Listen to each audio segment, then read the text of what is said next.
Muito boa tarde e seja muito bem-vindo a este direto aqui nesta varanda sobranceira à Travessa da Boa Hora. Ajuda Sai à Rua, que coincide com esta última fase do desconfinamento, em que pretendemos mostrar histórias relacionadas com agentes e também com muito mais da freguesia. A Freguesia da Ajuda, que se manteve sempre com uma grande vitalidade e neste programa e noutros que se seguirão irá mostrar isso mesmo. Sejam bem-vindos, uma transmissão que está a ser feita em direto através do Facebook, uma conversa que vai decorrer nos próximos minutos, uma conversa descontraída. Temos os nossos convidados, temos também a possibilidade de comunicarem connosco através de comentários aqui no Facebook, que evidentemente depois serão apreciados pelos nossos convidados, e então passo a apresentar os participantes nesta conversa. Jorge Marques, o Presidente da Junta de Freguesia da Ajuda, o Professor Carlos Vilela, da Universidade Sénior da Ajuda. Temos connosco o pároco da Paróquia de Nossa Senhora da Ajuda, o Padre Francisco Duarte dos Santos, mais conhecido por Padre Chico, e também o nosso Tó Marinheiro, da Escola de Fado da Junta de Freguesia da Ajuda, subejamente conhecido de todos os ajudenses. Esperemos que passem uns minutos interessantes, divertidos, com esta conversa descontraída, que vai ser conduzida pelo nosso anfitrião Jorge Marques, o Presidente da Junta de Freguesia da Ajuda.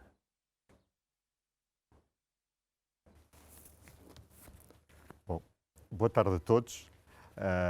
Vamos tentar que esta tarde consigamos ter aqui uma conversa interessante, onde se fala da ajuda, de algumas histórias, que uns conhecerão e outras não. Por isso decidi convidar três amigos bem conhecidos na freguesia, que de uma forma ou de outra muito têm feito pelo desenvolvimento desta freguesia e pela ajuda a construir uma ajuda melhor. Eu começava aqui pelo Sr. Prior, o Padre Francisco,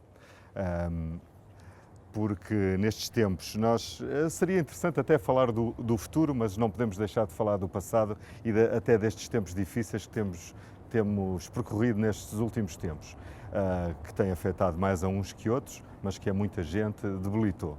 E houve um tempo em que toda a ação social só era feita pela paróquia da freguesia, não havia mais nada. Esse foi um tempo que aconteceu já há bastantes anos. Entretanto, outras instituições acontecem, mas era interessante os mais novos e os mais novos na freguesia conhecessem o que foi a história de construir este centro social, que hoje responde aos mais novos, porque tem desde um berçário até aos mais velhos, que têm um lar. Foi uma grande obra, uma grande instituição que orgulha a freguesia, e que eu perguntava aqui ao Padre Francisco como foi construir, de algumas das dificuldades, mas também dos bons dias que foi a construção dessa instituição. Sim. Muito gosto em conversar convosco sobre estes assuntos. Eu estou cá há muitos anos, vai fazer 50 anos.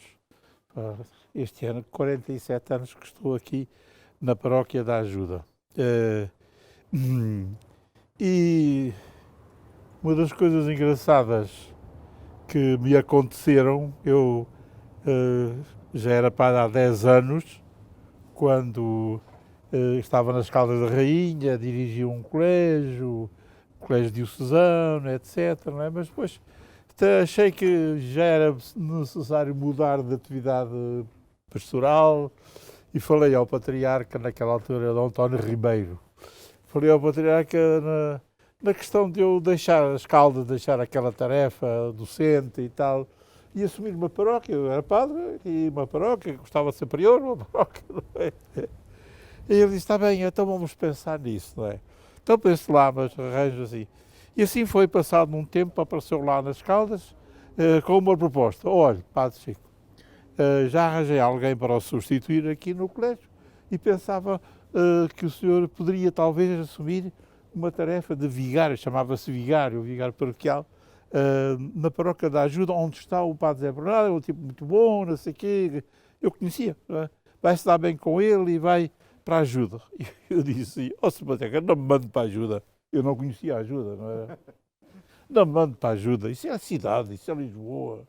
Eu sou Saloio, mande-me aí para uma paróquia rural, eu acho que me sinto melhor aí numa paróquia rural. E diz-me ele, não, vais ver que vais gostar. Não. Olha, e a ajuda, aquilo é uma aldeia. Aquilo é uma aldeia grande. Não julgas que aquilo é cidade requintada, cidades. Eu com com aquele conselho, lá vim e inseri-me e acabei por gostar muito disto e participar em muitas atividades, etc. Não é? E achei que realmente o cardeal António Ribeiro tinha razão. Isto é uma aldeia grande. E logo me dei conta do tipo das pessoas, não é? Da maneira de ser, as estruturas sociais, as estruturas humanas, os bairros, muitos bairros, bairros de gente simples, etc., não é? Onde era possível entablar uma relação também muito simples, nada erudita, não é? E pronto, e cá fiquei, inseri-me a pouco e pouco dentro destas tarefas e colaborei muito de perto com o então prior, que esteve cá ainda comigo bastante tempo, depois faleceu, não é? E eu depois sucedi-lhe na missão de parco da ajuda, não é? E uma das características desta paróquia, já antes do meu antecessor, o Padre Zé Bernardo, já antes disso, tinha uma característica que era uma característica muito voltada para as pessoas. Isto era gente de poucos recursos, era gente que tinha vindo para Lisboa, muitos vinham vindo das províncias para trabalhar, estavam muitas vezes mal instalados por aí, começaram a surgir os bairros para dar um bocadinho de apoio a essa gente que vinha, sobretudo das Beiras, do Minho, não é? E, portanto, eram pessoas que tinham muitas carências de várias ordens. E, naquela altura, as falhas eram muito grandes em todos os aspectos, não é? E então a Igreja sempre teve uma preocupação na sua missão de mãe, não é? De apoiar as pessoas o melhor que pudesse, não é? E havia carências de toda a ordem, carências muito grandes. E então a paróquia começou a tentar, de todas as maneiras, dar apoio humano. Não era só religioso, não é? Humano. Começa-se pelo humano, religioso depois logo vem, não é? O humano, ter uma dimensão muito profunda junto das pessoas. E uma das coisas que há 50 e tal anos se lembrou foi criar um centro social. Um centro social que a partir daí pudesse acolher as pessoas e ir ao encontro das suas necessidades. Portanto, o Centro Social é uma instituição já com quase 60 anos, perto de 60 anos, 60 anos, e que teve uma dimensão social muito importante.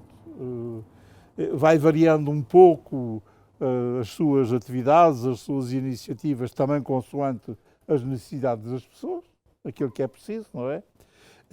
Tivemos, sei lá, apoio escolar, durante muito tempo apoio escolar. As crianças vinham da escola, iam para lá fazer os trabalhos, alguém estava lá para os ajudar, etc, etc. Depois deixou de ser necessário porque a estrutura social alterou-se, etc. Tivemos cursos noturnos, cursos liceais, porque não havia ensino noturno nos liceus. E então havia muitos que estavam a trabalhar, mas queriam estudar mais alguma coisa, não é? E então estudavam de noite, trabalhavam de dia, estudavam de noite e depois propunham-se a exame nos liceus. Propunham-se a exame, não é? E nós tivemos cursos noturnos para todo o desenrolar do ensino secundário ali no centro, não é? Com umas mensalidades muito baixinhas, porque não podia ser, não é? E muitos professores davam aquilo voluntariamente, não é? Davam salário. Eu, quando vim para cá, fui para lá dar aulas de filosofia, ao 7º ano, não é? E pronto, era tudo gratuito, não é? Havia trabalhos depois também para as crianças, jardim de infância, tudo isso, não é? Para as mães, para fazerem cursos de domésticos, costura e não sei o quê e tal, para terem uma atividade que pudesse depois render alguma coisa na vida prática, não é?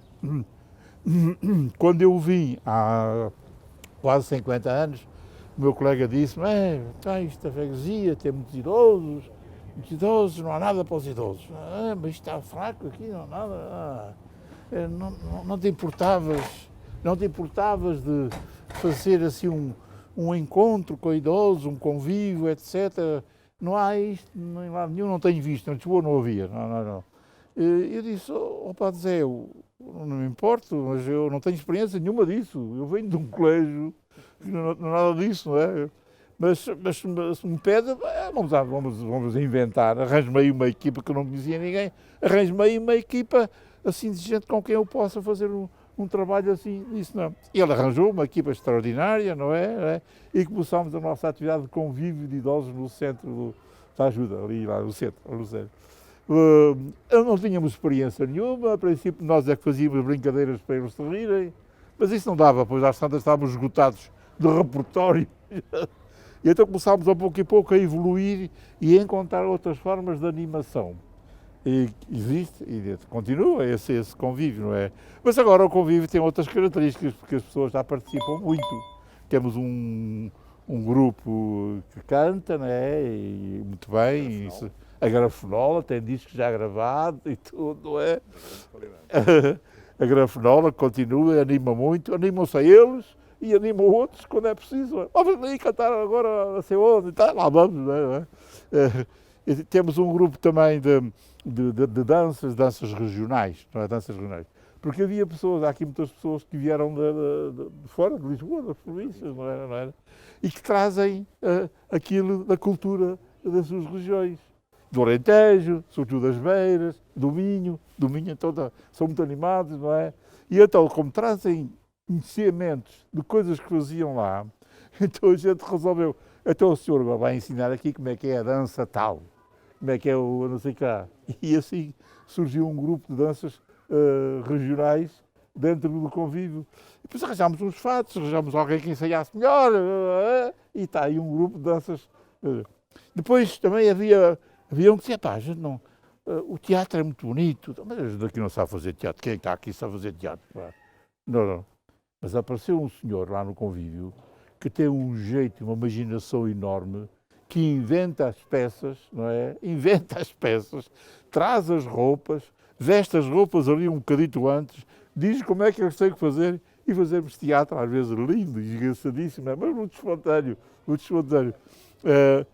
Temos um jornal semanal, é? O Bengalinhas, é gente idosa, não é? O Bengalinhas nasceu num campo de férias, fazemos também campo de férias, passeios, não é? Passeios culturais. A pouco e pouco foi-se desenvolvendo uma atividade envolvente das pessoas idosas, mas idosas ainda com alguma vitalidade. Recém-reformados, pessoas, às vezes eu via o casal, outras vezes estava viúvo ou viúva, ia só, e portanto chegámos a ter um grupo muito grande de idosos. E depois começámos a pensar, aquilo os anos iam passando e os idosos iam envelhecendo. Então o fulano tal, não veio, está doente, ficou em casa. Oh, não me diga, coitado, pá, então está para visitar. Fulano tal, olha, morreu, pá, olha, ei, pá, coisa, não é? Quer dizer, aquela idade não dava muita esperança de vida, não era? De maneira que começavam a surgir dificuldades. E depois aqui, na população, a gente notou que havia muitos idosos muito sós, não é? Ou viúvos, ou viúvas, não é? Estavam muito sós, coitaditos, não é? E o convívio dava-se um ânimo, mas era uma vez por semana. Nós só fazíamos isso ao sábado à tarde, não é? Era uma vez por semana. O resto da semana estava em casa sozinhos, encostados à parede. E então começámos a pensar, nós temos que inventar aqui outras coisas que possam dar oportunidade ao longo da semana, não é? Então fizemos o refeitório social. As pessoas iam lá almoçar e depois ficavam lá à tarde a conversar. Era a primeira forma do centro de dia. Mas iam lá e iam para casa. Havia uma parte do tempo que estavam para casa. Se estavam doentes, estavam não sei o quê, tínhamos o mesmo problema. E então começamos a dizer, mas isto não dá. O refeitório social e o apoio da refeição, o centro de dia, ainda não chega. Porque chega-se a uma certa altura em que as pessoas já não podem ir lá e então começámos a pensar no apoio domiciliário e levar o comer a casa. Já era mais uma ajudinha, mas ainda era tudo, não é? E às tantas isso também já não chegava. O apoio domiciliário também já não chegava, porque íamos lá levar a refeição, mas não, e depois íamos embora lá, ficávamos sozinhos outra vez. e quem é que os ajuda e quem não sei o quê, não é?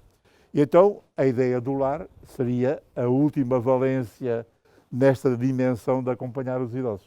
Porque a freguesia começou a ficar idosa, muito idosa. E está considerada a freguesia mais idosa da cidade de Lisboa, não é? Portanto, temos muitos idosos, gente nova foi toda fora, já não está cá, não é? E, portanto, temos que olhar a esta situação concreta, social, da freguesia dos idosos, não é? E muitos estão sós, muito sós, não é? Porque os filhos casaram, ficam longe, outros não têm filhos, outros não sei o quê, os filhos não tomam conta deles.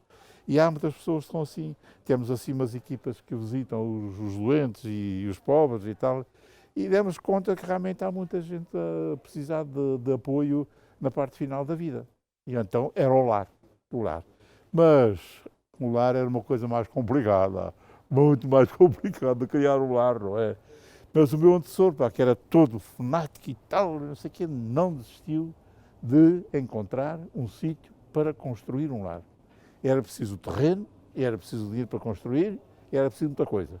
Mas não desistiu. Levou 10 anos, 9 anos, desde que conseguiu o terreno até que começou a funcionar, 9 anos. Mas conseguimos, lá está.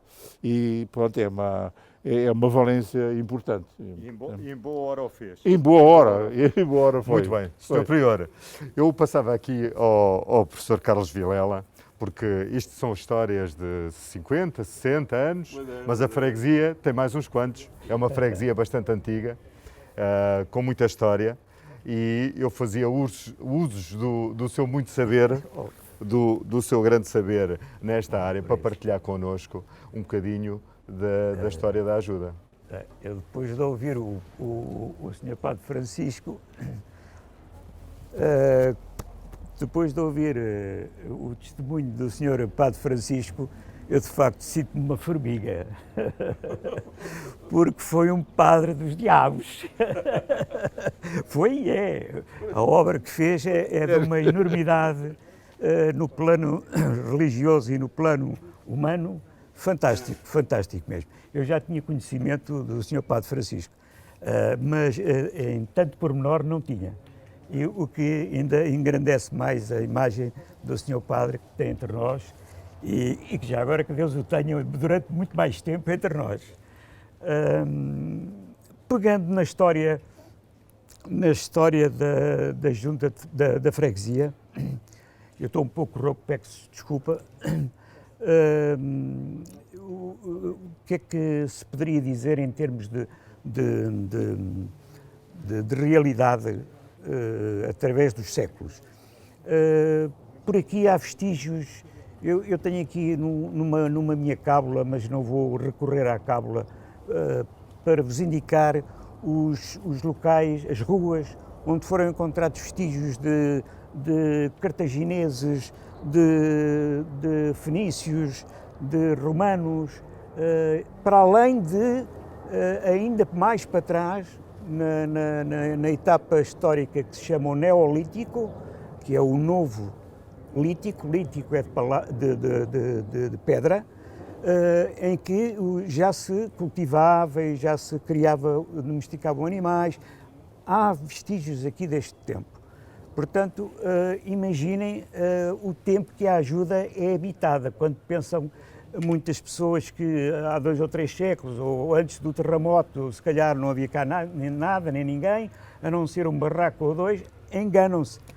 Foi muito antes do terremoto que a ajuda já era qualquer coisa de interessante e importante. Tinha ali ao pé mais ou menos do cemitério, uma das entradas da cidade no século XVI. Eu creio que eu fui pesquisar a Lisboa para escrever um livro sobre o padre Bartolomeu de Gusmão, o padre voador, e deparei-me exatamente que uma das entradas da cidade era ali em Santa Catarina. Dali para a frente é que de facto já eram só campos, mato, e depois as coisas mais próximas seriam as aldeias ali junto a Sintra e a Cascais. De resto, nada havia. Por aqui, no século XV e no século XVI, podemos falar nas pedreiras, quer na pedreira de Alcântara, quer na pedreira ali no Rio Seco. Ali viviam dezenas e dezenas de famílias, cobertas por aquele espaço. Viviam ali porque estavam, obviamente, protegidos pela natureza, não é? No tempo dos descobrimentos, da expansão e dos descobrimentos, portanto, estou a falar-vos do século XV e do século XVI, era muito conhecido aqui porque, além de terem estes familiares, eram familiares que se dedicavam a quê? Naturalmente, à pesca, ao mar, ao barco que estava ali encalhado e que estava ali a reabsorver, a reabastecer-se de mercadorias para ser despachado por outros lados, e que quem descesse por essa rua, começava logo a sentir um cheiro a óleo frito ou azeite frito, mas já muito frito, com muitas etapas de frituras, e peixe podre também. Não havia as questões de salubridade que eram devidas naquela altura, e já se sabiam e conheciam, mas o povo não tinha condições de salubridade, não havia sítios onde pudessem, casas de banho propriamente ditas, nem sítios para fazer despejo, de maneira que era para a rua. Felizmente aqui não eram prédios. Aqui nessa altura não havia prédios, porque nessa altura o que se dizia é que lá vai isto, lá vai água. Lá vai água, quando era água era um prémio. O problema é quando não era água, era o resto. Portanto, quem descesse essa rua, essa avenida do Rio Seco, que é onde eu morei, e não me lembro o nome, lembrem-me lá, por favor. A rua Eduardo da Errada. Não, o Rio Seco para dar Dom João de Castro? Não. Diocão? Não. Gestal? Não, aquela rua que vai dar ao largo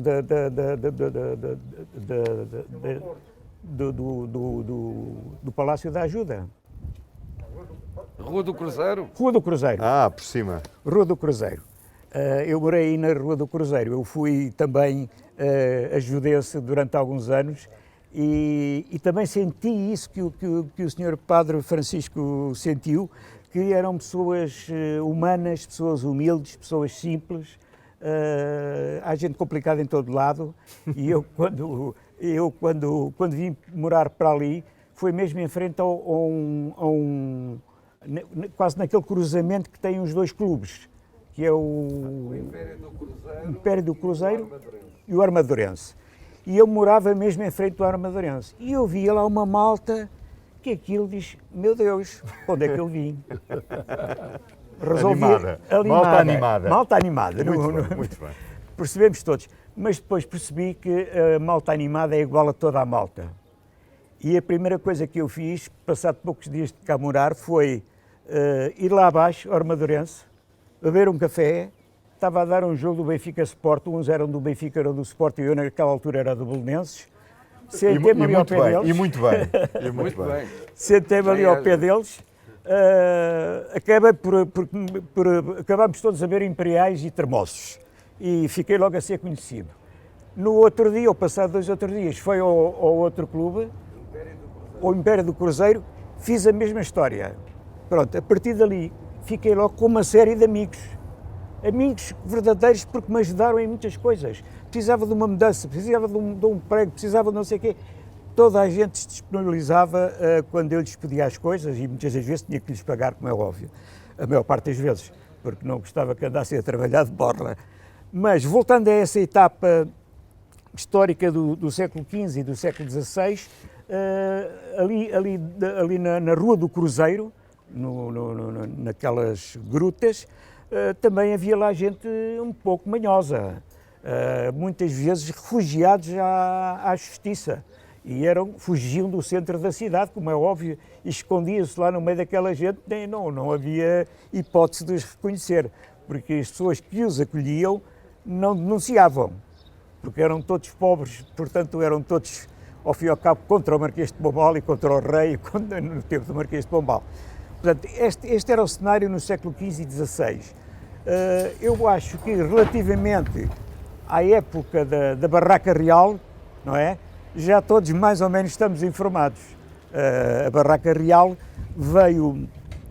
trouxe dezenas de duques e condes, a realeza.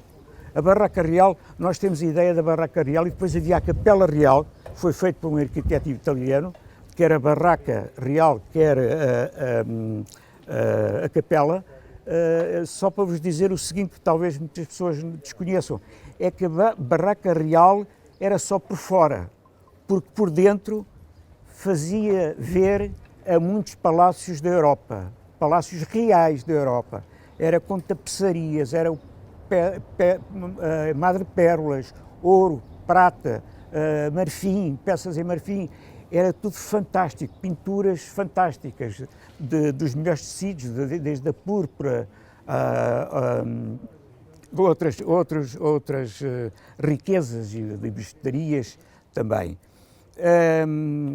Era em madeira, porque o rei não queria viver debaixo de casa de pedra, não é? Era justamente o que eu ia dizer. O nosso rei apanhou um tal embaraço, para não dizer outra coisa, tal susto com o terremoto, que nunca mais conseguiu dormir debaixo de telha.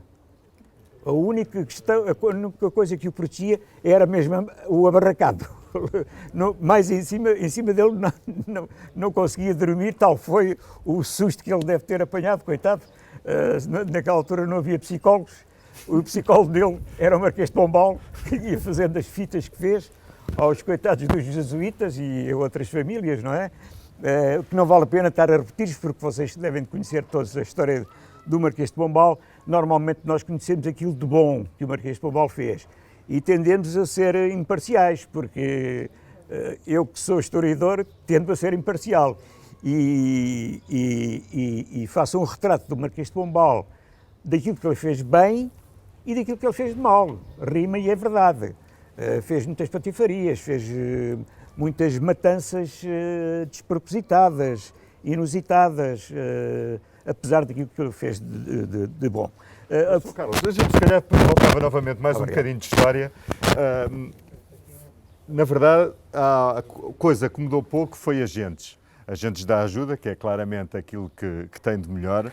E dentro dessa história toda, eu perguntava aqui ao nosso amigo Tó, exatamente na sua meninice, como é que era a ajuda, se era muito diferente de agora, como é que eram as brincadeiras, o que se fazia por cá nessa altura.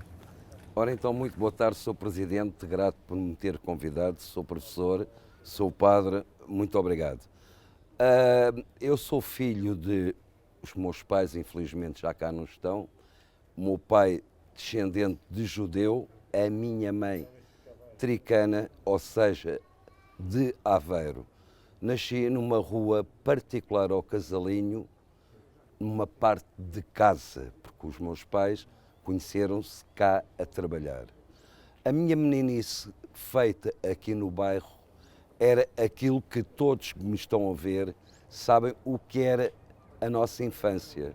Era uma infância saudável, porque brincávamos, já não havia as novas tecnologias que há hoje, porque hoje está-se a perder muita qualidade de brincar na rua, de se conviver, de jogar à bola, atenção, com trapo, com a bola de trapo, que havia uma senhora que na rua particular que lavava as peças de pano que havia, que era para os barcos, para os nossos militares, os homens das máquinas, limparem as mãos. Então nós pedíamos esse bocadinho de trapo, era assim que nós brincávamos.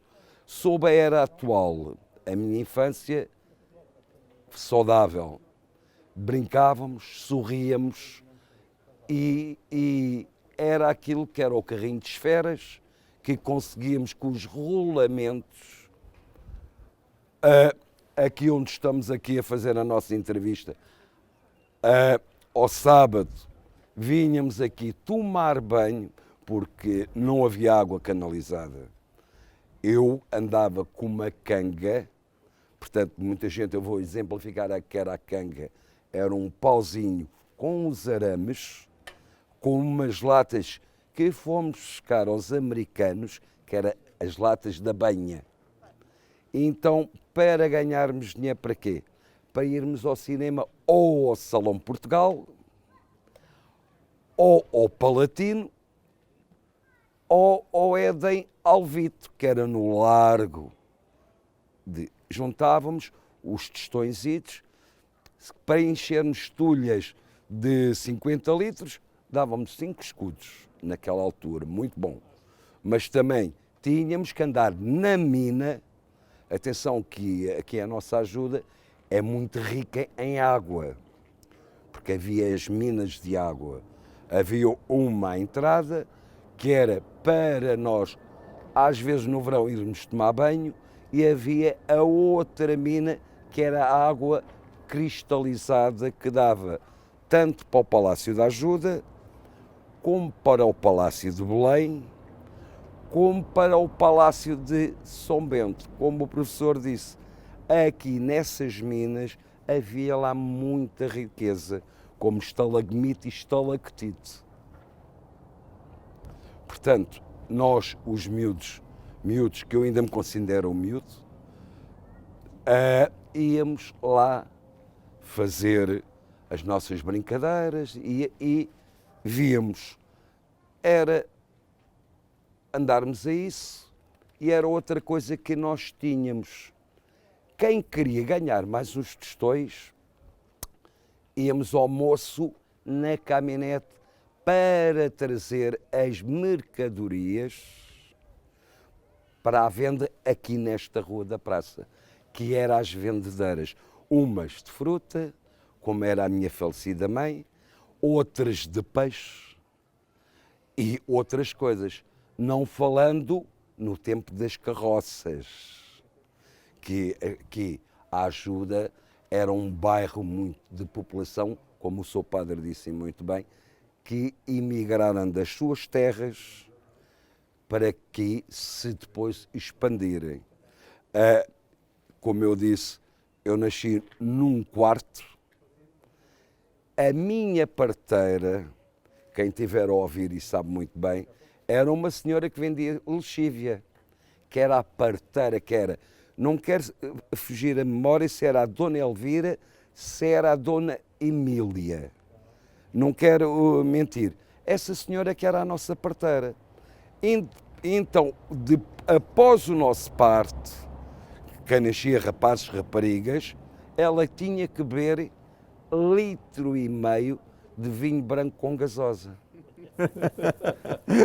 São estas pequenas. Para desinfetar. Mediante aqui a nossa ajuda, o que é que eu tenho de dizer da minha ajuda? Nascido, criado, reproduzido.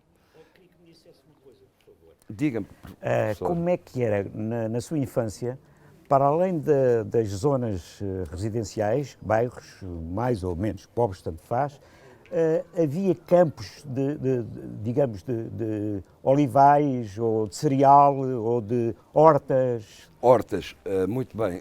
Vou responder à sua pergunta. O meu pai, quando veio para cá, construiu uma horta, mas antes do meu pai construir, havia uma grande extensão de trigo, que era um senhor que era o José Polícia, que era o nome José Polícia, que tomava conta desses cereais, que era o trigo. E eu onde? Aqui, começava aqui na nossa encosta, onde atualmente é hoje as nossas universidades, Sim. onde era o Casalinho, e até à parte da Outurela. Era grande. A Outurela. Portanto, Enorme. Carnaxide, Outurela, eram os campos de trigo que vinham depois pessoas de fora para a ceifa, onde era depois lá em cima, num moinho moído, e então os habitantes daqui da Ajuda levavam uma porção para ir lá moer, com uma particularidade que havia semanas que o nosso quartel da GNR fornecia à população da Ajuda o tal pão de escuro, que era delicioso. Eu gostava muito.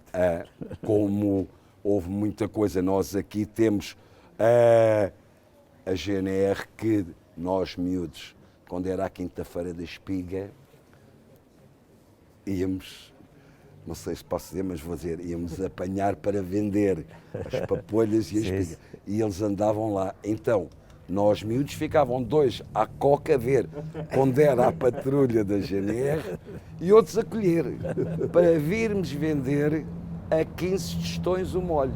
Pois era caríssimo. Não era, não. A inflação naquela altura. E a dizer sobre... Mas desculpe, estava-me a dizer que havia outros moinhos, portanto havia muito cereal. Sim. Aqui na freguesia. Aqui na freguesia havia um moinho que era no Casalinho, havia outro na parte...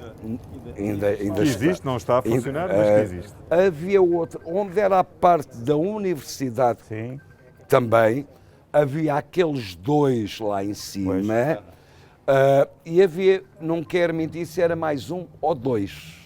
Existem dois no Caramão. Exatamente, pronto. 2 no Caramão que ainda existem. Existem ainda. Portanto, atualmente, nós aqui, a nossa população, estava muito bem servida.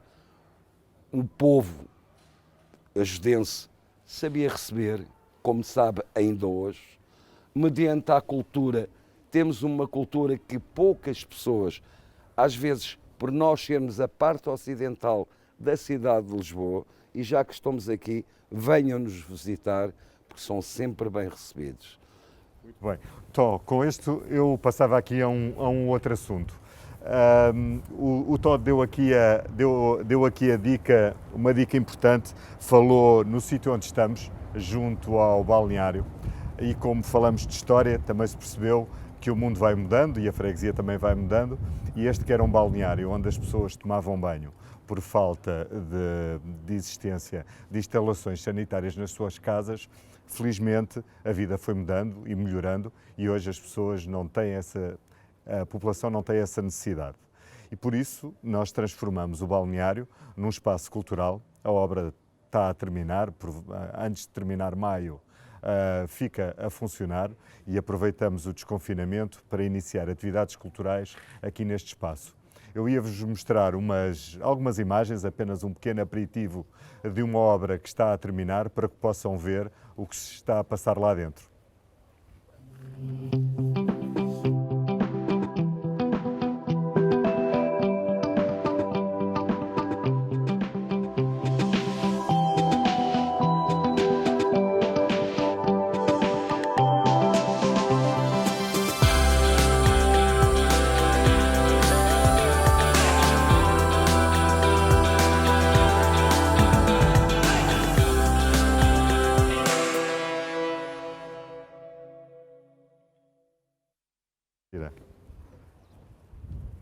Apenas um levantarzinho do véu, porque as obras ainda não estão concluídas. Depois, obviamente, quando tudo estiver pronto, e já faltam poucos dias, aí vai ser feita uma reportagem muito mais completa. Mas eu aproveito para dizer nesta transmissão em direto no Facebook que pode fazer perguntas aos nossos convidados, fazer comentários. Aliás, gostava de agradecer à Terezinha Isabel, ao José Moraes, que diz que se sente muito bem neste 1º de maio ouvir estas histórias deliciosas, à Isabel Fernanda Moraes, que dá também um grande viva ao 1º de maio, à Isabel Cordeiro e a todos os outros, no fundo são Facebook espectadores que estão a fazer estes comentários. Podem fazer comentários, perguntas, que os nossos convidados certamente terão todo o prazer em responder.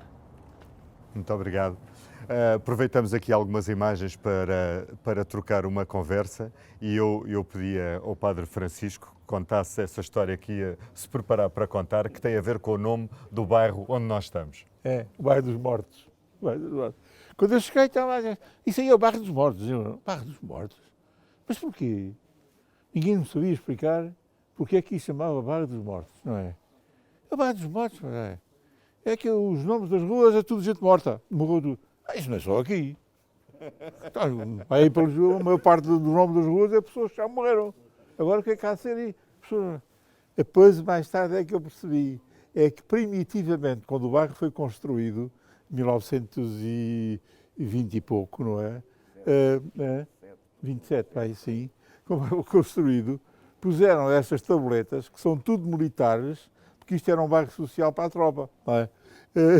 Que puseram nomes de pessoas, de militares, que tinham morrido na Guerra de 14. Então punha lá, Cabo Floriano de Moraes, por baixo, morto em, a data da morte. Morto em todas as tabuletas, havia morto em. As pessoas liam o nome da pessoa e ligavam morto em, o bairro dos mortos, não é? Deixaram mais tarde, não sei quando, que era um bocado tétrico, não é? E então mudaram as tabuletas, e agora são os nomes, já não tem lá a palavra morto. Bom, Padre Francisco, ainda bem que fala em habitação. Este é um bairro, um dos primeiros bairros sociais da cidade de Lisboa, inventado ainda na Primeira República, depois já executado pelo Estado Novo, mas que veio responder a uma necessidade já dessa época, que era a falta de habitação. A falta de habitação, embora a população sinta muito nesta altura os preços da habitação e a falta de habitação, é um problema que não é de agora, é um problema de sempre na cidade de Lisboa. Já há um século ele existia. E eu gostava que falasse aqui um bocadinho, porque encontramos-nos na rua há uns dias e estivemos a falar sobre isso, o tempo em que grande parte da freguesia era ocupado por barracas e casas abarracadas. Isso fazia uma grande diferença. E os bairros foram construídos, entretanto, para ir ao encontro dessa situação penosa das pessoas viverem em barracas. Não é? Havia aí bairros de barracas imensos e grandes. E isso foi sentido a partir de certa altura, e houve uma tentativa de criar habitações para as pessoas deixarem as barracas e viverem de uma forma um bocadinho mais decente numa casa. Portanto, os bairros, não é? O Casalinho, o 2 de Maio, o Alta Ajuda, não sei o quê. O Alta Ajuda já é um bairro operário, já é um bocadinho diferente. Este também já era um bairro social.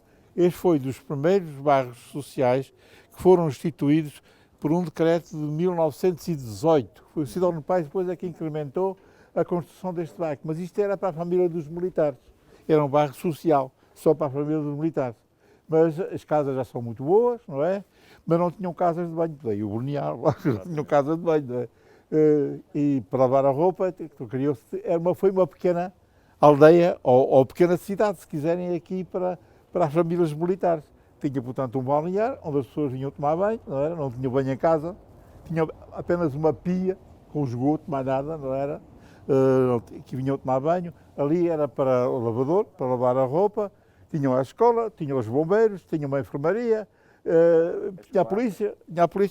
Era assim uma espécie de pequena cidade com o indispensável para as pessoas viverem bem, não é? Viverem assim melhor, não é? Era já um bairro um bocadinho evoluído, mas foi o primeiro bairro social em Lisboa. Foi este do Arco Cego. E depois houve o outro no Porto. Foram 3 que foram estabelecidos nesse decreto de 1918. Exatamente. Muito bem. Era a visão de bairro da época, bastante evoluída para a época, e tão evoluída e tão boa que ainda hoje funciona. Muito bem, Padre Francisco. Eu voltava aqui para o nosso amigo Carlos Vilela e punha-lhe aqui uma questão que é, nesta altura estamos a renovar, ou está a renovar, a retomar o fim, ou a dar fim ao Palácio da Ajuda. Uma obra que ficou por terminar durante alguns séculos, culpa dos franceses que nos fizeram fugir, ou que fizeram os reis fugir para o Brasil e não terminar a obra. Mas o Palácio foi sempre muito importante para a Ajuda. Ou seja, a Ajuda, que era um sítio bastante periférico, de repente com o Palácio e com a colocação da morada do rei aqui, passou a ser o centro do Império, e com a saída do rei voltou novamente a ser um sítio periférico na cidade de Lisboa. Ou seja, oscila entre o centro do Império e a periferia de uma grande cidade. O Palácio é realmente o ponto central em termos urbanísticos desta freguesia, certo, professor? Sem dúvida, sem dúvida. Eu acho que depois desta intervenção do Sr. Presidente já não há muito mais a dizer, porque é exatamente assim que aconteceu. Aliás, antes da construção do Palácio, já com a Barraca Real era o centro do Império, não era só a capital do país, porque Lisboa deixou de existir enquanto cidade. A capital do país, a capital do Império, era a freguesia da Ajuda, era a Barraca Real, porque condes e duques e há um autor que diz dezenas de dons e centenas de donas vieram para aqui morar à volta do Palácio Real, que era a Barraca Real, que depois passou a ser o Palácio da Ajuda. De maneira que desenvolveram-se bairros operários, desenvolveram-se bairros, enfim, toda uma vida que só a corte e só as quintas e os palácios nobres e também com a ajuda do clero fornecia mão de obra, necessidade de mão de obra fantástica para dezenas de milhares de pessoas em redor. Por isso é que a questão o que é que havia aqui de plantio. E também, de facto, este bairro dos Mortos tem ali uma das ruas que é a Rua Assis Camilo, que foi avô de uma senhora, minha amiga, de uma velhota da minha idade, que dizia que o avô era lá o comandante do navio na Primeira Guerra Mundial, pôs a cabeça de fora do navio e ficou sem ela, perdeu a cabeça. Dizia ela a brincar, coitado do senhor. E então, exatamente por isso é que eu percebo agora porque é que é o bairro dos Mortos.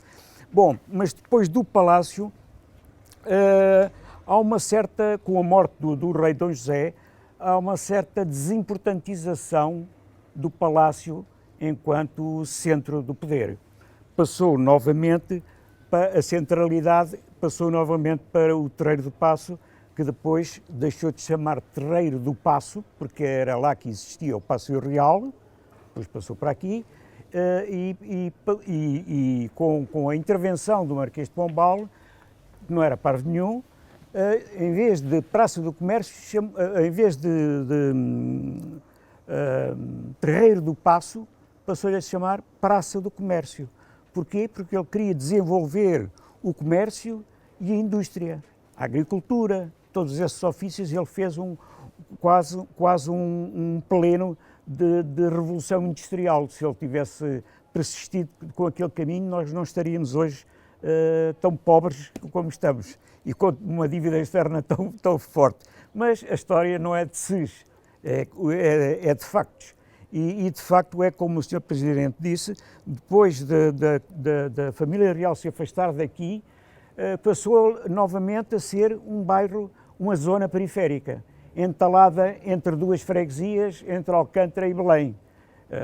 Eu digo entalado porque gosto da ajuda, porque provavelmente as outras freguesias também estão entaladas, entre outras. Mas eu gostava, porque a ajuda já comportou, Belém e Alcântara já pertenceram à freguesia da ajuda até ao século XVIII. Pena que não tivesse continuado, porque era mais trabalho aqui para o Sr. Presidente. Era mais receita também, e o Sr. Padre Francisco teria muito mais trabalho, meu Deus. E era só isso que eu tinha para lhes dizer. Muito obrigado. Muito bem.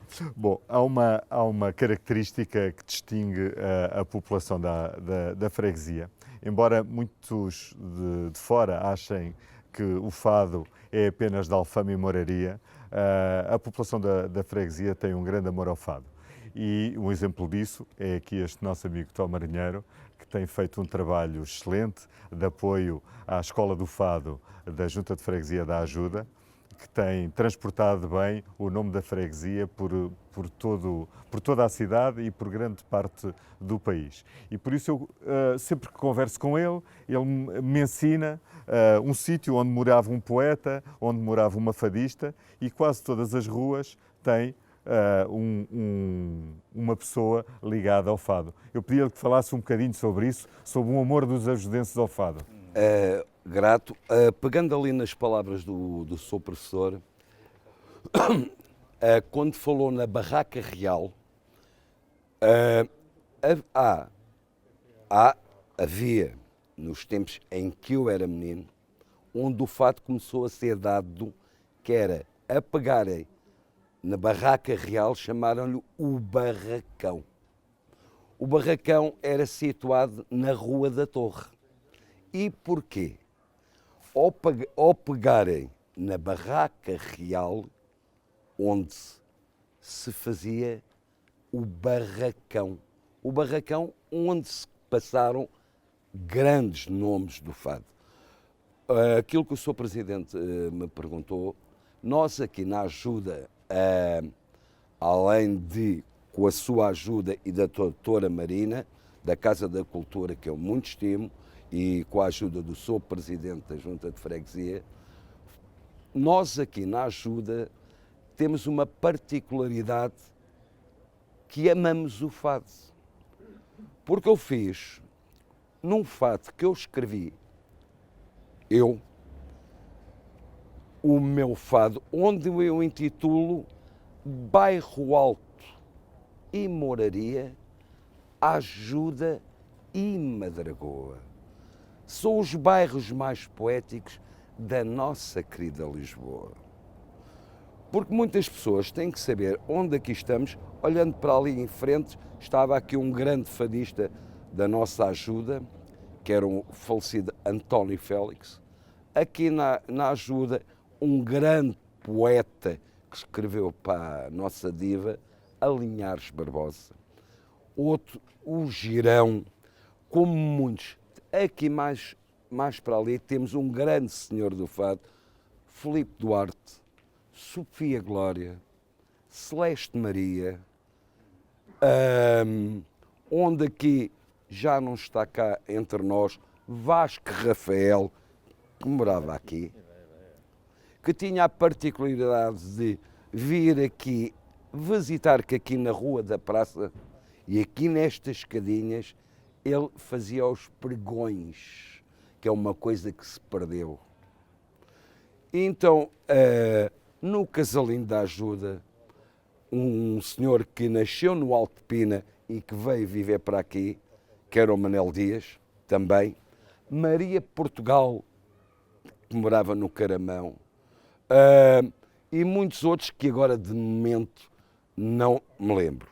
Tom Marinheiro, isto o fado, mais do que falar, é cantar, não é? Sim. E como nós estamos aqui numa conversa muito descontraída, há dois grandes amigos que acompanham sempre o Tom Marinheiro que resolveram vir fazer-nos uma visita com as guitarras. É o Carlos Fonseca e o pai, o José Maria Fonseca, e o desafio é este. Isto não estava propriamente preparado, é o Tom Marinheiro cantar um fadinho. Canto. Vamos a isto? Se o Sr. Presidente Então vá, vou chamar autorizar, o Carlos o Sr. Fonseca e o pai, o José Maria Fonseca, que acompanham e trabalham muito com a nossa escola de fado, com a escola de fado da Junta de Freguesia da Ajuda. Então, vou pedir que cedas a cadeira ao Carlos, porque um guitarrista a tocar em pé é um bocado complicado e um fadista é mesmo em pé, não é? Então, o que é que nos vais oferecer? Desde já, na guitarra portuguesa, o grande mestre de guitarra, José Maria da Fonseca, que é o meu mestre de guitarra, José Maria da Fonseca.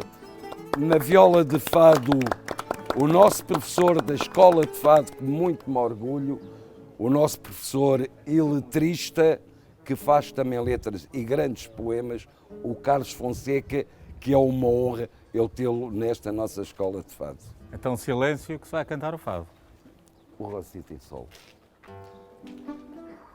Como há pouco eu estava a dizer, esta letra que eu escrevi foi o meu fado, onde intitulo os bairros, o meu pai, a minha mãe e tudo que é passado aqui.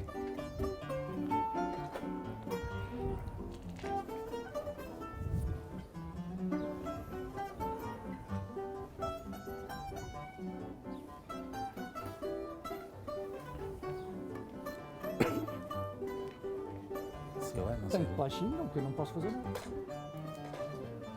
Bairro Alto e Moraria, Ajuda e Madragoa Está na sombra do sol. são os bairros mais poéticos Isto é improviso. da nossa querida Lisboa. São os bairros mais poéticos da nossa querida Lisboa. Eu vi minha mãe rezando aos pés, Virgem Maria. Era uma santa escutando que outra santa dizia. Era uma santa escutando que outra santa dizia. Oh minha mãe, oh minha mãe, minha amada. Quem tem uma mãe tem tudo, Quem não tem mãe não tem nada. Quem tem uma mãe tem tudo. Quem não tem mãe não tem nada. Eu fui filho de Maria, meu pai foi Josué. Deram-me um nome tão querido que me chamo António José. Deram-me um nome tão querido que me chamo António José. Venha ao copo, venha ao vinho, venha meia canada. O dinheiro paga tudo, não se fica a dever nada. O dinheiro paga tudo, não se fica a dever nada. Quando eu era pequenino, queria ser carpinteiro. Tive então o destino, sou o marinheiro. Tive então o destino, sou o marinheiro. José Maria Fonseca, Carlos Fonseca. Portanto, isto é tudo intitulado sobre aquilo que era aqui, o copo e o vinho, quando se cantava a desgarrada nas tabernas. Iniciamos esta segunda parte de Ajuda Sai à Rua, uma transmissão em direto na página de Facebook da Junta de Freguesia da Ajuda. Neste programa, depois de um pequeno intervalo, nesta segunda parte, vamos retomar o fado com o Tó Marinheiro, um dos convidados. Outros convidados que nós temos connosco, o professor Carlos Vilela, da Universidade Sénior da Ajuda, o presidente da Junta de Freguesia da Ajuda, Jorge Marques, e o pároco da Paróquia de Nossa Senhora da Ajuda, Padre Francisco, conhecido por todos pelo Padre Chico, e portanto é um prazer tê-los todos aqui. O Tó Marinheiro, entretanto, foi surpreendido pelos seus amigos músicos, o Carlos Fonseca e o José Maria Fonseca, que o acompanham. Vamos então retomar com mais um fado interpretado pelo Tó Marinheiro, depois uma passagem breve pelos comentários que vão surgindo aqui na página do Facebook da Junta de Freguesia da Ajuda e continuamos a conversa com os novos convidados. Então, aqui fica o fado com Tó Marinheiro. Muito obrigado.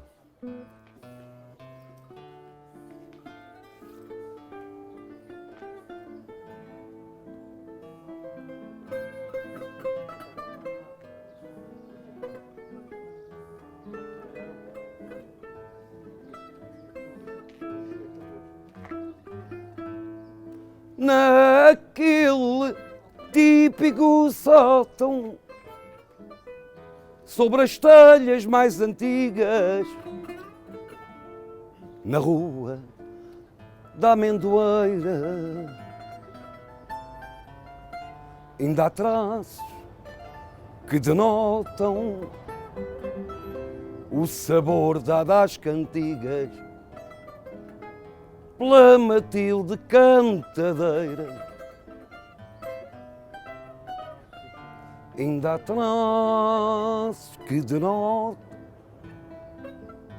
o sabor dado às cantigas pela Matilde cantadeira.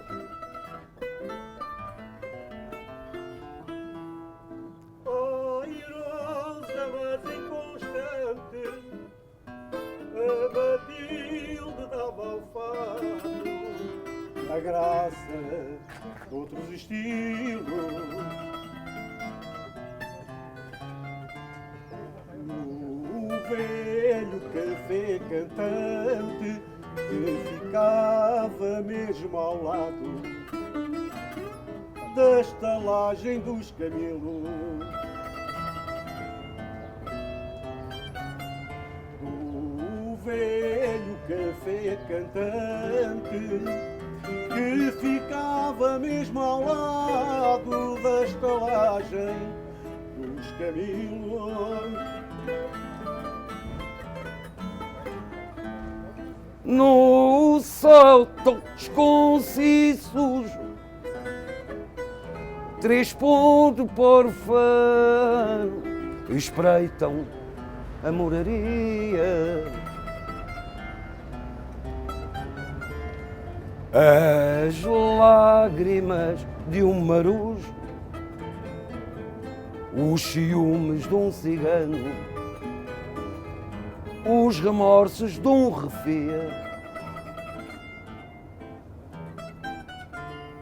as lágrimas de um marujo, os ciúmes de um cigano e os remorsos de um refia. Senti presos os meus pés, mas desviei o caminho e quedei-me ali à beira,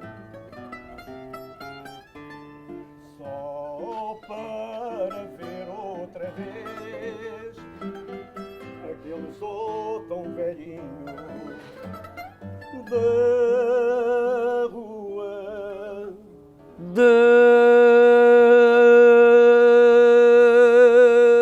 Rua da Amendoeira.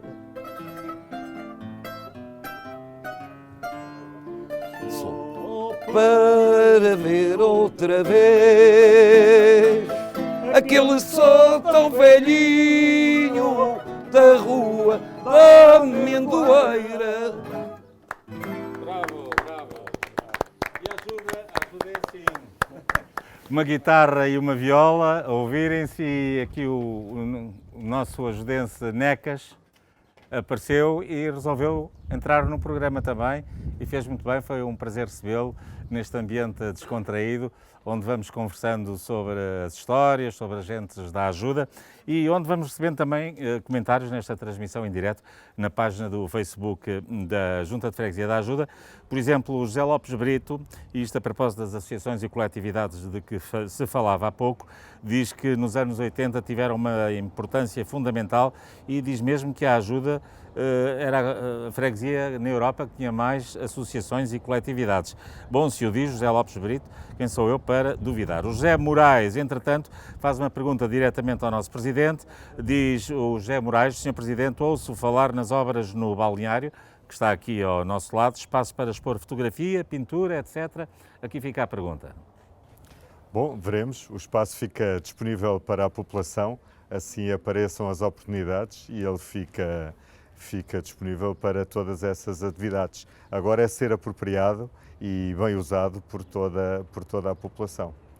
Eu passava aqui novamente aqui à conversa com o Sr. Prior, o Padre Francisco, sobre uma área que tem sido fundamental na estrutura da ajuda, que tem a ver com o comércio e os comerciantes, que também eles têm mudado muito, imagino, desde que chegou a ajuda até agora. Sim. Realmente era esta rua aqui, por exemplo, eu vivo aqui, não é? Esta rua aqui era sempre pinhada de comerciantes. Muito cedo, 5 horas, 6 horas, já vinham porque tinham que montar as suas bancadas, depois preenchê-las, etc. E as pessoas muito cedo vinham aqui a fazer as suas compras de todos os géneros. Fruta, peixe, roupas, bugigangas várias, etc. Não é? Era a rua toda até ao fim, toda. E era uma vitalidade muito grande. E depois parece, que eu não estava assim muito dentro disso, mas parece que os preços eram bastante favoráveis em relação a outro tipo de comércios. Resultado, vinha gente de muito longe aqui fazer as suas compras, de muito longe. Olha, eu vou lá com frequência, ali à travessa da ajuda ali, fazer as minhas compras. É que a gente ali tem tudo e muito mais barato, não é? Mas agora já está alterado, né? O mercado veio alterar um bocadinho isto, não é, etc. Mas havia aqui uma tradição de comércio de rua e depois era a convivência, não é? A convivência das pessoas com os vendedores, não é? Já se conheciam muito bem e tal, conversava. Era um barulho bonito de manhã logo, esta convivência, uma espécie de convívio geral, não é? E depois os cafés aí ao lado e tal, era realmente um momento de partilha. O vir comprar, fazer as compras, dava para se encontrar outros que também vinham fazer as compras com os próprios vendedores, não é? Criava-se aqui um ambiente de família, não é? Os ciganos, inclusivamente, não é? Que vendiam aqui muito, não é? Vendiam aqui muito, não é? Realmente foi aqui um espaço de convivência que era assim conhecido, agora já não tem essa dimensão. É verdade, mudou. Mas os comerciantes têm tido uma importância sempre fundamental. Eu gostava de partilhar uma história. Nós percebemos, como dizia o Padre Francisco há pouco, que os idosos estavam bastante isolados. Havia uma franja da população que eram idosos que viviam sozinhos ou idosos que viviam com outros idosos com dificuldades até de identificar os seus problemas, e em parceria com a Misericórdia desenvolveu-se um projeto que era o Projeto Radar, em que tinha a finalidade de identificar idosos que viviam sozinhos e idosos que viviam com outros idosos, porque esses eram a população mais fragilizada e para a qual nós precisávamos estar atentos. E os comerciantes foram os nossos principais parceiros. Foram eles que nos ajudaram a identificar essas pessoas, quem eram, onde estavam. Às vezes guiaram-nos pela mão até a casa dessas pessoas. E foi fundamental para nós identificarmos a população mais fragilizada, e neste momento de crise, neste momento de dificuldade, em que as pessoas tinham dificuldades em sair de casa, estas mais ainda. E foi devido a esse trabalho dos comerciantes que se conseguiu ajudar e passar este ano a apoiar pessoas que estavam isoladas. É por isso que temos todos que estar juntos a ajudar o comércio local e o comércio da freguesia. E estou apenas a dar um exemplo onde foram bastante úteis, mas também na medida em que nos fornecem de serviços e de bens, eles são fundamentais à estrutura da freguesia. Por isso, este momento em que eles estão a passar por algumas dificuldades, cabe-nos a nós olhar para o comércio local, para a economia local e ajudá-los a ultrapassar este momento. Eu pedia para passar a recolha de alguns contributos que nós pedimos a comerciantes da freguesia para participar nesta nossa tarde e dizer alguma coisa sobre as suas atividades e o momento por que O que é que está a fazer, Maria Enriqueta? Olha, estou a fazer refeições para os senhores que estão nas vacinas, para 52 pessoas. Também preparou refeições para... Preparei e vou preparar de amanhã 8 dias, outra vez. Como é que isso funciona? É para quê? É para as pessoas com necessidade, e é a Junta que está a fazer para ajudar também os comerciantes. Uma das coisas que se deve agradecer sempre à Junta. Portanto, a junta compra-lhe refeições, é isso? Sim, sim, para dar a pessoas carenciadas. Como é que está a ser agora o negócio? Está a recuperar um bocadinho? Bueno, está devagarinho, está todo a andar devagarinho, pouco a pouco, e não é o esperado, mas para estar em casa é melhor estar trabalhando, não é? Como foi a experiência de fazer refeições solidárias? É bom, foi bom. É bom ajudar as pessoas que mais precisam, não é? A junta comprava as refeições? Sim. E quantas refeições é que fizeram? 30 a primeira e 34 a segunda. Bem. E estes apoios que, por exemplo, a Câmara Municipal de Lisboa pôs à disposição, vocês recorreram a algum desses apoios? Sim, uns quantos. E então explica um pouco como é que isso funcionou. Bueno, deu para pagar as despesas da casa, luz, água. Foi complicado?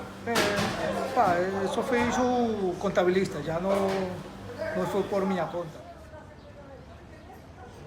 Ana, então como é que descreve aquela experiência de fazer refeições solidárias? É uma experiência diferente de trabalhar normalmente, mas é bom poder ajudar, e acabamos também nós por restauração ser ajudados através da junta. A gente tenta ajudar, mas também somos ajudados ao mesmo tempo. Tive direito a apoio para as empregadas, o layoff, e para nós como sócios gerentes também. E agora, as coisas já começam a recuperar um bocadinho? Já, graças a Deus sim. Desde que abrimos temos estado a trabalhar normal. Os clientes habituais estão a regressar? Estão a regressar. Os dias de chuva é mais complicado, derivado da lotação. Só podemos trabalhar com o restaurante quando chove, ficamos limitados. Desde que não chova, a gente trabalha normal, graças a Deus. Como foi aquela experiência de fazer refeições solidárias? Foi uma experiência muito boa, estou muito contente, eu gostei muito de ajudar os outros, claro, e pronto, foi uma grande ajuda para nós, não escondendo essa parte também, e muito satisfeita, e pronto, continuando, se puder, continuando. Quantas refeições é que fizeram? Já fizemos 70, 68, depende, mas... Numa altura em que estava tudo fechado? Numa altura em que estava tudo fechado, foi muito complicado e olha, foi uma grande ajuda mesmo.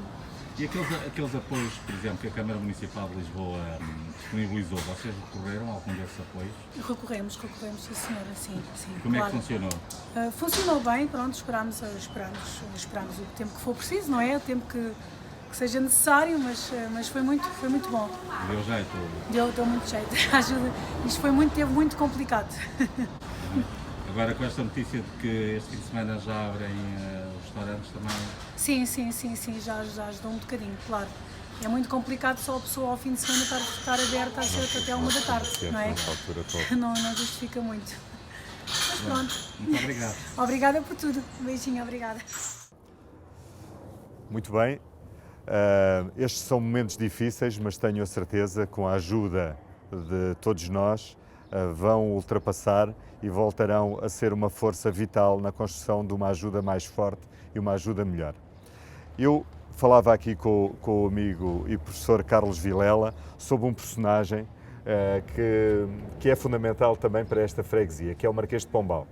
O Marquês de Pombal viveu onde é agora a Junta de Freguesia, teve as suas cavalariças mais abaixo, o pátio das secretarias, que é o pátio do Bonfim, onde estava instalado os seus ministérios, era dali que era conduzido o país, e hoje está, com os seus restos mortais, instalado na Igreja da Memória. Ou seja, a vida do Marquês é impossível falar nela sem passar pela freguesia da ajuda. Era um pouco sobre o Marquês e sobre a importância dele, com todas as coisas boas e más que são normais nos homens, nele se calhar mais agravadas, tantas boas como as más, que eu lhe pedia que falasse um pouco, ou que pudéssemos falar um pouco sobre isso. De facto, a sepultura dele está ali na Igreja da Memória, mas só a partir de 1923. Estão lá os seus restos mortais de uma figura que passava aí com a sua caleche, andava sempre, na altura do terremoto, ele era conhecido por uma pessoa que, curiosamente, se preocupava muito com as pessoas, dormia pouco e andava por Lisboa inteira à procura de pessoas que eram necessitadas, pessoas que precisavam do que quer que fosse. Ele estava sempre presente na caleche, embora tivesse depois do rei morrer, acabou-se-lhe o apoio e também acabou a vida do Marquês de Pombal. De facto, ele teve uma atitude com os távoras que foi aquela que já conhecemos, foi aqui determinada, foi aqui planeada por ele, de forma que aquela igreja da Memória foi construída exatamente depois do atentado. 2 anos depois do atentado estava concluída. E foi mais ou menos ali o atentado que fizeram contra o rei Dom José. O que ocorre é que os artilheiros nesse dia não estavam com a pontaria afinada e de maneira que acabaram por não matar o rei, que vinha da sua amante, Dona Leonor, por acaso também era da família dos Távoras, estava casado com um Távora, já não sei se foi por isso que ele se ensandeceu de amores ou não, mas de facto ele passava aqui praticamente a vida toda entre o palácio e a sua residência, enquanto não houve alterações, enquanto o rei não morreu, que morreu aqui assim. Portanto, o que ajudava a que, atrás de todos os ministérios, que praticamente ele era como se fosse um primeiro-ministro, eu diria, nós lembramos sempre do Américo Tomás, mas quem mandava era o António Salazar. Era mais ou menos a mesma coisa. O Dom José acho que tinha mais jeito para amantes do que para amar o povo e para a política. Cada qual tem a sua dedicatória, a sua dedicação na sua vida. Ele prestava-se mais a esses afazeres. Mas o Marquês era um homem mais determinado, mais de decisão e não hesitava. Quando tomava uma decisão, não hesitava. Portanto, as decisões que ele propunha ao rei ali na Barraca Real eram quase, na verdade, todas aceitas pelo rei, porque muitos assuntos nem sequer o rei estava a par deles com a sua profundidade, como estava o nosso Marquês de Pombal. O atentado que foi falhado, ainda o Dom José ainda teve um instinto de dizer ao condutor da caleche para virar à direita, desceu a calçada do Galvão e refugiou-se ali na casa de um nobre, de uma casa nobre, que o acolheu e que tratou dos ferimentos, por acaso tinham alguma gravidade, e se alguém mandava neste país, durante esse tempo, foi exatamente o Marquês de Pombal, que queria liquidar a alta nobreza e queria liquidar também o clero, sobretudo os jesuítas. Ora bem, esse aproveitamento do atentado foi a melhor coisa que podia ter acontecido aos planos do nosso Marquês de Pombal e foi a pior coisa que podia ter acontecido a uma grande parte da nobreza e aos jesuítas, porque ele aproveitou para os expulsar e com os jesuítas foi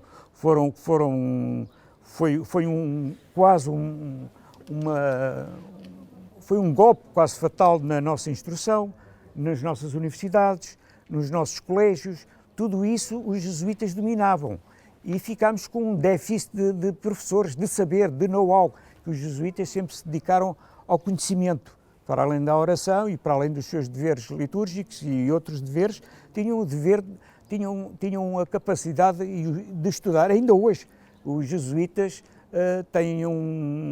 são conhecidos por serem pessoas extraordinariamente cultas, e na verdade são, embora todos os párocos sejam pessoas cultas e pessoas sensíveis e também há de tudo, não é? Mas sobre o Marquês de Pombal e a vida dele, aqui acho que já disse o essencial. Muito bem, agradeço-lhe.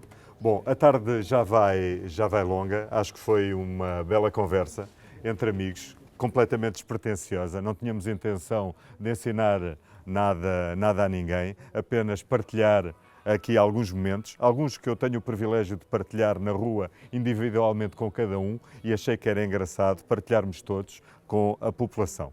Por isso, eu ia-me despedir, gostava de agradecer a todos que estiveram aqui presentes, não só agora, mas pelo trabalho que fizeram, mas não podia deixar de desejar também a todos um bom 1º de Maio, um bom Dia do Trabalhador, especialmente para os trabalhadores, mas para todos os ajudentes, que tenham um bom dia e que sejam felizes. Continua a acompanhar-nos na página do Facebook da Junta de Freguesia da Ajuda para saber quando vai ser a próxima conversa, o próximo direto Ajuda Sai à Rua, noutro ponto da freguesia. Muito boa tarde, muito obrigado.